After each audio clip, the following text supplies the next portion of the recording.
আমরা ওয়াদা করছি যদি আপনারা দাঁড়িপাল্লার প্রস্তাব রাখেন তাহলে ভূমিকম্পের ব্যাপারে আমরা এমন ব্যবস্থা নেব যেন কোনো যানবাহনের ক্ষয়ক্ষতি না হয় ইনশাআল্লাহ। গত 17 বছর সত্য কথা বললে মানুষ বলতো এটা বিএনপি জামাত, তাই না? আর এখন যদি কেউ সত্য কথাটা বলে না, আওয়ামী লীগ তো পালাই গেছে, এখন যদি কেউ সত্য কথা বলে তাহলে বলে যে এটা আওয়ামী লীগ। এটা কি? সেই দজ্জালের অনুসারী এবং দজ্জালের যে কর্মকাণ্ড সেটা জামাত চরমনাই এই কাজগুলো ওরা করতেছে। বাংলাদেশে একের পর এক ভূমিকম্প হচ্ছে। গতকালকের যে ভূমিকম্পটিতে সারা বাংলাদেশের মানুষ খুব আতঙ্কে ছিল। 24 ঘন্টা যেতে না যেতে গাজীপুর, সাভার, বাইপাল সহ 3.3-এর একটি ভূমিকম্প অনুভূত হয়েছে। এই দেশে ভূমিকম্প কেন হবে না বলেন তো? কিয়ামতের এটা একটা আলামত, এটা তো আমরা অনেকেই জানি।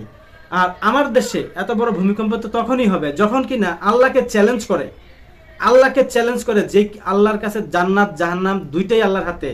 সেই জান্নাত যখন জামাত ইসলাম দাঁড়িপাল্লাকে ভোট দিলে জান্নাত দিয়ে দিবে, আর তাদেরকে ভোট না দিলে জাহান্নামী, কাফের বিভিন্ন ধরনের ফতোয়া দিচ্ছে, সে দেশে কেন আল্লাহ তাআলা এই ভূমিকম্প দিবে না, কেন গজব দিবে না বলেন তো?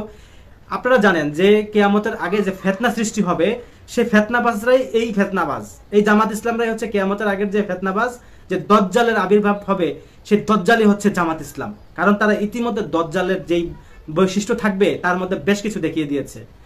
এক হাতে জান্নাত থাকবে আর এক হাতে জাহান্নাম থাকবে। যাকে দজ্জালকে যারা বিশ্বাস করবে তাকে জান্নাতে দেবে, আর যারা অবিশ্বাস করবে তাকে জাহান্নাম দেবে। আর সেই কথা শুনে অনেকেই দজ্জালের কাছে দজ্জালের অনুসারী হবে। ঠিক জামাত ইসলামও ঠিক একই ধরনের সেই দজ্জাল আমি মনে করব। কারণ সেই জামাত ইসলামী হচ্ছে বাংলাদেশের, এখন সেই দজ্জালই হচ্ছে বাংলাদেশের জামাত ইসলামের দলের লোকজন। এখন তারা জাহান্নাম এবং কি জান্নাত হাতে নিয়ে ঘুরছে সামান্য একটা ভোটের আশায়। চিন্তা করে দেখেন, আমরা বাংলাদেশের মানুষ আছি আতঙ্কের মধ্যে। জামাতের নেতা দেখেন, এটা গুম হয়ে আসলে অনেকদিন ধরে, এটা মাথার স্ক্রু বিস্ক্রু ঢিল হয়ে গেছে, সেটা বুঝছি, কিন্তু কি করে জান্নাত ভূমিকম্প নিয়ে চিন্তা করে দেখেন তো। জামাত ক্ষমতায় আসলে ভূমিকম্প নিয়ে কাজ করবে। বেটা, তোর বাপের ক্ষমতা আছে?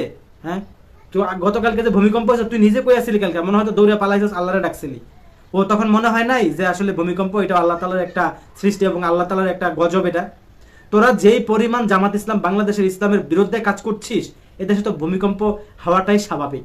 আমার এই বয়সে আমি এত বড় ধরনের ভূমিকম্প অনুভূত হয়নি, এত বড় ভূমিকম্প আমি দেখি নাই, মানুষ এভাবে আতঙ্কিত হয় না, মানুষ এতটা ভয়ও পায় নাই। কারণ এই সময় আইসা ঠিক যখন তোরা জামাত ইসলামীরা ইসলামের 12টা বাজাচ্ছিস, আল্লাহকে চ্যালেঞ্জ করছিস, ইসলামকে চ্যালেঞ্জ করছিস, ঠিক তখনই আল্লাহ তাআলা তোদেরকে বোঝানোর জন্য বাংলাদেশে আল্লাহ তাআলা এভাবে ভূমিকম্প দিয়ে তোদেরকে সজাগ করছে। তোরা যে দাড়ি টুপি পাঞ্জাবি পরে তোরা যে ইসলামের নাম বলে যে বাটপারি করছিস, মানুষের সাথে জান্নাত জাহান্নাম দিয়ে দিচ্ছিস, এবং কি তোদের ভোট দিলে এটা সরাসরি কোরআন পাবে, তোরা নারীদেরকে দিয়ে পর্যন্ত এই সমস্ত বলে মাথা ছেড়ে দিচ্ছিস, তাই না? আবার আরেক বক্তা তোদের সিলেটের মধ্যে সরাসরি বলতেছে যে এইটা হচ্ছে একটা যুদ্ধ, এটা এই যুদ্ধে হেরে গেলে ইসলাম হেরে যাবে। ভূমিকম্প হবে না কেন বলতো? ভূমিকম্প হওয়া তো স্বাভাবিক। তোরা ইসলামটাকে তোরা যেভাবে ব্যবহার করছিস, যেভাবে ছোট করছিস, আল্লাহকে যেভাবে চ্যালেঞ্জ করছিস, তো তোরা আসলে তোদের কারণে ওই যে একজন পাপ করে 10 জনের পুরা মরে, মানুষ বলে না গ্রামের যে ভাষাটা, এই তোদেরকে বোঝানো মানে বুঝাচ্ছে আল্লাহ। তোদের পাপে বাংলাদেশের মানুষ কষ্ট এবং ভয় পাচ্ছে, এবং সামনে কি হয় এটা একমাত্র আল্লাহ তাআলা ভালো করে দেয়। তওবা কর, তওবা। জামাত ইসলাম তোরা যারা করছিস তওবা কর। তোরা কখনো ইসলামের লোক হতেই পারিস না। যদি ইসলামের মাইন্ডের লোক হয়ে থাকতি তাহলে তোরা এরকম না। বল, আমরা তো ইসলামের অনেক কিছুই জানি, তোরা একাই জানিস। বলাই আছে না যে কিয়ামতের আগে দজ্জাল আসবে ফিতনা সৃষ্টি করার জন্য। সেই দজ্জাল ফিতনাবাজি হচ্ছিস তোরা জামাত ইসলাম, জামাত শিবির। তোরা এখনই ভূমিকম্প কিভাবে প্রতিরোধ করবি সেটা নিয়ে তোরা ক্ষমতায় গেলে এটা করবি কেন? তোরা এখন কইতে পারস না? এখন ক্ষমতায় গিয়ে এমন কি তো সরকার গঠন করবি, এই তো। আর সেখানে গেলে তোরা আল্লাহ তাআলা এমন কি ক্ষমতা দিয়ে দিবে যে ভূমিকম্প থেকে বাঁচানো যাবে? হ্যাঁ, বিএনপি ক্ষমতা থেকে কি সেটা করতে পারবে? আওয়ামী লীগ ক্ষমতা থেকে কি ভূমিকম্পের বিরুদ্ধে কাজ করতে পারবে যে ভূমিকম্প হবে না? হ্যাঁ, এটা করতে পারবি যে নতুন নতুন বিল্ডিং যেগুলো হচ্ছে খুবই স্ট্রংলি, এটা করলে কি? আল্লাহ তাআলা যদি ভূমিকম্প দিয়ে সবকিছু উলটপালট করে দেয়, তোরা যদি 10 মাত্রার যদি ভূমিকম্পর চিন্তা ভাবনা করে যে বিল্ডিং করিস, আল্লাহ যদি সে জায়গায় 20 মাত্রার ভূমিকম্প দিয়ে দেয়, কি করবি? ইতালির একটা জায়গা আছে যেখানে উল্টাপাল্টা কাজ চলতো, ঠিক এরকমই আল্লাহ তাআলা ছোটখাটো একটা কিয়ামত দিয়েছিল। আমরা দেখছি না, ইতিহাস পড়ছি না, ভিডিও দেখছি না, উলট পালট করে তাদেরকে কি করেছে, ধ্বংস করে দিয়েছিল সেই জাতিটা, যারা কিনা বহুত ধরনের খারাপ অপকর্ম ইসলামের বিরুদ্ধে করতো।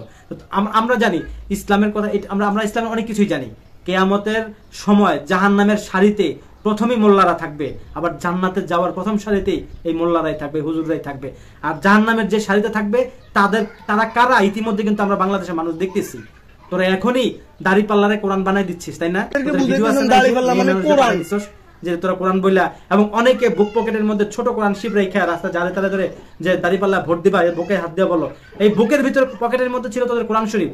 তার কয়েকদিন পরে আবার বলে তুমি কিন্তু বলছিলা বুকে আমার বুকে হাত দিয়া যে তুমি দাঁড়িপাল্লা ভোট দিবা, বুকে হাত দিয়ে বললে কি হয়েছে, আমি তো বিএনপি করি।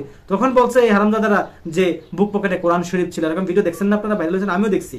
চিন্তা করে দেখেন এরা কত বড় ধরনের ইসলামের অপব্যবহার করছে, ইসলাম বিরোধী কাজ করছে। তো এই দেশে ভূমিকম্প হবে না কেন বলতে পারেন?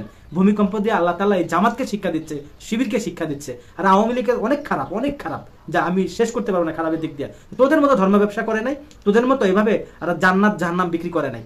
এমনকি এই আওয়ামী লীগের এমপি মন্ত্রীর নেতারা যখন ওই যে হিন্দুদের পূজা মণ্ডপে যাইতো, চোরের মতন যাইতো, যাতে কেউ না দেয়, তারপর দিয়ে একটা ছবি উঠে যেত। আর তোরা তো সেই পূজা মণ্ডপে গিয়ে গীতা পাঠ করছিস তোদের নেতাকর্মী দিয়ে, এমনকি সেখানে গিয়ে আবার তোরা শুকরিয়া আদায় করছিস তোরা হিন্দুদের পূজার মধ্যে গিয়ে। তো গজব কেন হবে না এই দেশের মধ্যে? ইসলাম তোরা জানিস, আমরা জানি না, আমরা বানের জলে বাইসে আসছি না, না আমরা ইসলাম সম্পর্কে জানি না। ইসলাম তোরা জানিস না, ইসলাম তোরা সম্পর্কে বুঝিস না। তোকে জামাতের যে মূল যে মেইন ব্যক্তিটা, সে তো নবী বিদ্বেষী ছিল। তোদের যেই ব্যক্তি ইসলাম জামাত ইসলাম বানাইছে, মওদুদি কোন দেশের? তোরা যে মওদুদির ইসলাম প্রচার করছিস বা দেখাচ্ছিস, সেটা কোন দেশের? পাশের দেশ ভারতের। আর মওদুদি কি? তিনি একজন নবী বিরোধী ছিল। তিনি ইসলামের কোন দিক দিয়ে মানে আমার তোর সেই মওদুদি আমাদের নবীজিকে ছোট করেছে। তাই আমরা তোর মওদুদি, ওটা হচ্ছে ওই অনেকে বলছে যে হাসান হুসাইনকে যারা মেরেছে যারা হচ্ছে এজিদের বংশধর।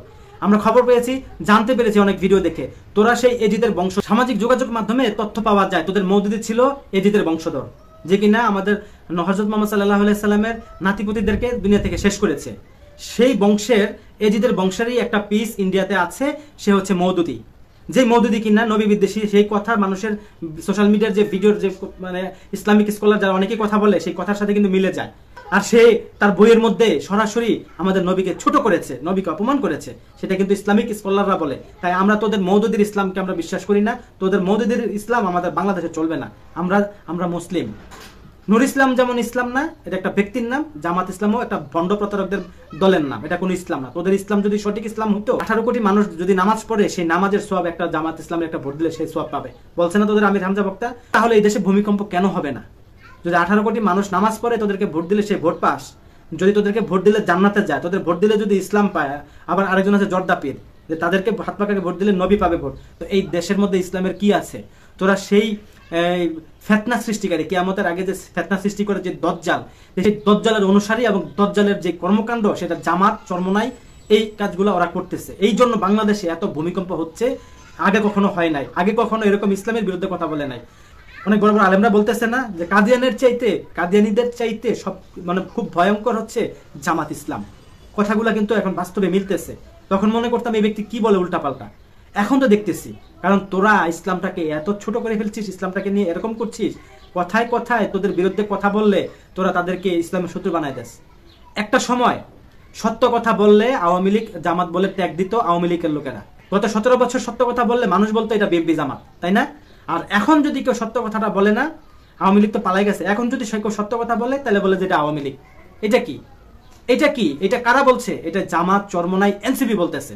সত্য কথা বলবেন, এখন আপনাকে আওয়ামী লীগ বানাই দেবে। ওই যে আছে না 3 ইঞ্চি ন্যাংটা সুলাইমান, আর একটা ইবলিশ শয়তান আছে না আমেরিকা থাকে, এগুলা হচ্ছে আপনার এই আওয়ামী লীগের ট্যাগ, ওই দেশের ট্যাগ, এই করা হচ্ছে এদের বাটপাড়ির একটা ব্যবসাখানা খুলে বসছে। আগে সত্য কথা বললে বলতো বিএনপি জামাত, আর এখন সত্য কথা বললে বলে এই লোক আওয়ামী লীগ। সত্য কথার কি ভাত নাই? হ্যাঁ, ওই সময় একই মানুষ যদি আমরা যদি ওই সময় সত্য কথা বলছি, তাহলে আমরা হয়েছি বিএনপি জামাত। আর এখন আমরা যেটা দেখতেছি জামাতের বাটপাড়ি, প্রতারণা, চিটারি, দেশের মানুষের সাথে, ইসলামের সাথে বাটপাড়ি করছে। এখন সত্য কথা বলতে গেলে এই শালা আওয়ামী লীগ। হ্যাঁ, এই সুন্দর ট্যাগ, সত্য কথা বললে না আওয়ামী লীগ হয়ে যেত না।